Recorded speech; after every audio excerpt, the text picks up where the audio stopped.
সম্মানিত মুসলমান ভাইরা, আমরা যারা রোজা রাখি, আমরা সকলেই রোজা রাখার, এই রমজান মাস আসলে আমরা সকলেই রোজা রাখার চেষ্টা করি।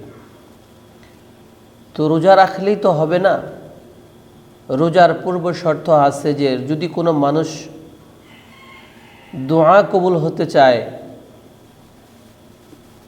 নেক অর্জন করে তার পরিপূর্ণ সওয়াব পেতে চায়, তাহলে অবশ্যই তাকে আরেকটা বিষয় লক্ষ্য করতে হবে যে তার রোজগার, তার ইনকাম হালাল আছে কিনা।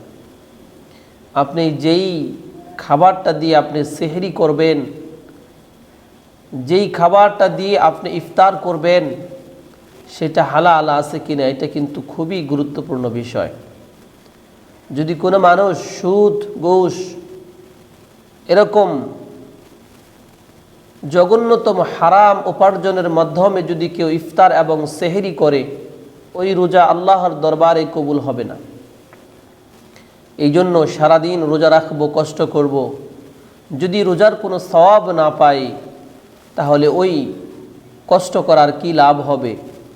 এই জন্য সম্মানিত মুমিন মুসলমান ভাইরা, আমাদের একটু সচেতন হতে হবে। আল্লাহ পাক রব্বুল আলামিনের প্রত্যেকটা হুকুমের পরিপূর্ণ সওয়াব যেন পাই, এই প্রচেষ্টায় আমাদের থাকতে হবে। আল্লাহ আমাদের কবুল করুন, আমিন।